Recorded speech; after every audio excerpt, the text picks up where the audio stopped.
Hey guys, good afternoon. Jeb Smith here, Coldwell Banker Residential Brokerage, and today I'm back talking about the 6 reasons that homes don't sell for top dollar. So we're currently in a market where inventory is somewhat stabilized. Buyer demand has somewhat dropped off. So buyer demand is down a little bit, although rates are still very competitive at 3-year lows, I believe, but the days on the market are ticking up a little bit, and historically that happens this time of year. But you know, a lot of conversations are had when properties are listed as to why properties aren't selling. And so that brought up the idea of creating this video, to talk about those things. And keep in mind, the 6 things I'm talking about here are assuming that the market is stable. The market is sideways, to trending up. If we're in a market that has a ton of property on the market, then it's a little bit different dynamic and why properties aren't selling. But this is assuming the market is like it is right now. The first thing on that list would be, and these are in no particular order, keep in mind, they're just six things, and I'm going to talk about them and give you my details on those. If one is more important than the other, then I'll mention that. But, I'm going to start with accessibility. So accessibility seems somewhat silly, but accessibility is an item that could cause a property to sit on the market for an extended period of time, at which point it may not receive top dollar. And what I mean by accessibility is being able to actually get access to the property. So there are a lot of properties out there when you read the agent remarks or you try to call to schedule a showing and you can't get into the property for one of a number of reasons. I mean, maybe they have pets inside the house, maybe it's tenant occupied, maybe they've only scheduled showings for 2 days a week during certain time frames. That could be one of those, one of the items, or you could be calling the agent and not getting a response back. So the property has to be accessible, in my opinion, especially during the first few weeks on the market, because that's generally the time when the most people are going to see it, and when it needs to be available for buyers to see the property. And now the second thing, which is obviously going to be more important, accessibility, is exposure. So exposure is getting eyes on the property, getting the property in front of the right people, and that all starts with one, professional photography, right? So oftentimes you'll see properties out there that are, photos are taken with a cell phone, or there's just not a lot of photos of the property. There's maybe just a photo of the front of the property, and that kind of leads into the whole exposure thing.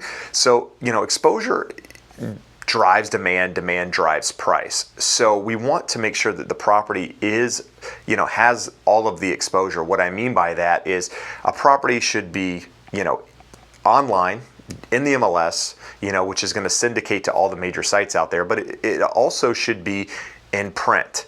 It should be on social media. It should be on TV if available.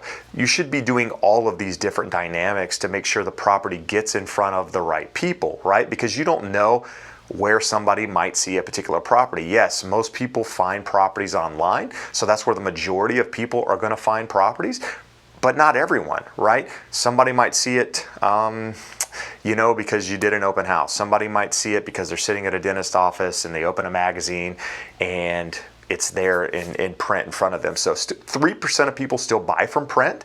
So you just want to make sure that you're covering all of the mediums in exposure when putting a property out there. So that's probably one of the bigger items out of the 6 with in terms of why a property isn't selling for top dollar. Now, another thing could be terms.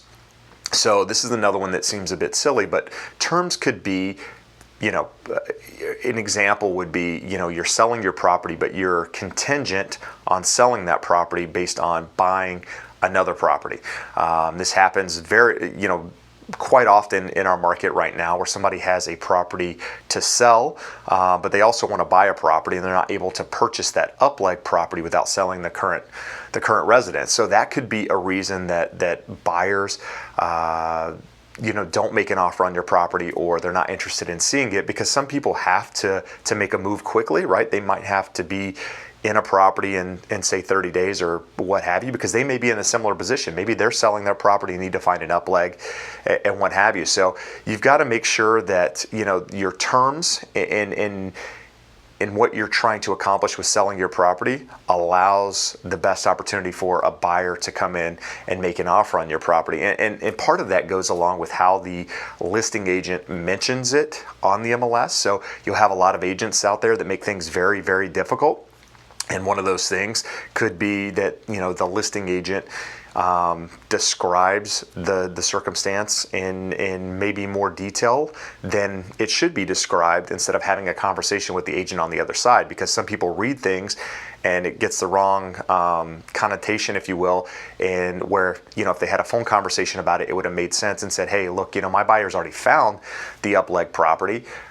You know, we're welcoming all offers, you know, just make the offer and we're ready to buy the upleg. And that way that term isn't necessarily holding people back from making an offer. Another thing listing agents can do is in the terms you know, they make you jump through hoops in order to get your offer reviewed. Maybe, you know, they want you to get pre-approved with their lender. There's additional things that could be out there, layers, if you will, that cause people not to want to deal with that particular property, and that could be a reason that your property is sitting on the market. Desirability.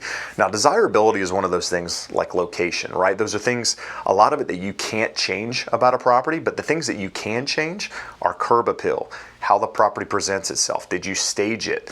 You know, when somebody walks into a property, is it welcoming?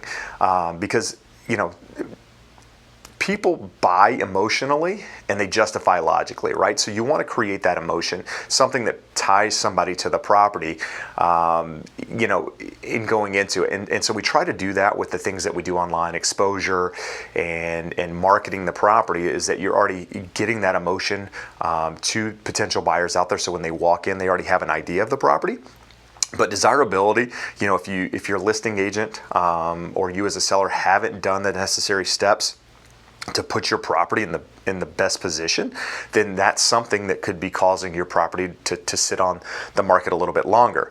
And commission. Now, commission seems like a silly thing, but you know, as agents out there, we are all commission based, right? Most of us are 100% commission based. We receive no salary, and so commission is a factor that plays into a reason that listings don't sell. So there is no set commission in our industry, but I will tell you, as a listing agent, the more commission that you offer to a buyer's agent, the more likelihood you are to find a buyer's agent who wants to bring their buyers to the property, right? So if you've got two properties that are similar in a neighborhood and one is offering, say, 3% and the other is offering 2%, you know, that buyer's agent is much more inclined to take their buyer to the 3% listing and to sell that listing, if you will, on reasons they should purchase that property over the 2%.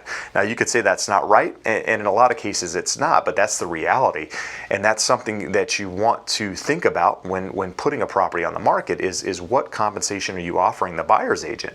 Because, you know, you want to get the buyer's agent excited to do the deal with you, and you also want a buyer's agent that feels like he's getting compensated fairly. So, you know, because if things come up during the transaction, you know, a lot of deals fall apart over repair request, over, you know, sometimes appraisal, you know, values and that sort of thing. And, you know, when an agent feels like he's getting compensated fairly, he's much more likely to maybe use some of his commission to make a deal work, versus, you know, if he already feels like he's getting shorted on the commission and something comes up, he's much more inclined to just say, you know what, maybe this isn't the right property, let's try to find you something else, or what have you. So he's, you know, when a buyer's agent feels like they're getting compensated, they're more likely to try to keep the deal together, so that it closes. So, you know, if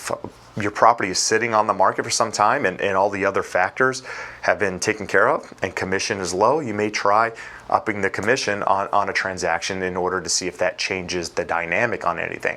And then lastly is price. So price is probably the most important of any of these factors. Exposure is extremely important, but price is the number one thing, right? So price is, if you lower a property, if you lower the price of a property enough, eventually somebody's going to buy it, right? But if your property is priced correctly, and all the other things have been taken care of, the exposure's there, it's accessible, the desirability is good, the terms are good, commission's good. Price is probably the number one thing that's keeping people from making an offer, and that doesn't necessarily mean that it's overpriced. It just means that maybe the right buyer hasn't come up at that price. But a lot of times, properties in our market are listed above fair market value, especially over the last, say, 6 months to a year, because we've had low inventory for such a low time that people feel like they can outprice the market. They can list it higher than the fair market value, and that somebody is going to buy their property. Well, reality is that overpriced properties are sitting a lot longer than any other properties on the market. So the number one thing you can do is adjust the price, right? In order to best position yourself in the market for top dollar. And so while all of these things kind of tie in, one ties into another, and there could be other factors that play into this. So you can't, maybe one, at some points in the market, it's hard to say it's this or it's that. Days on the market are adding up.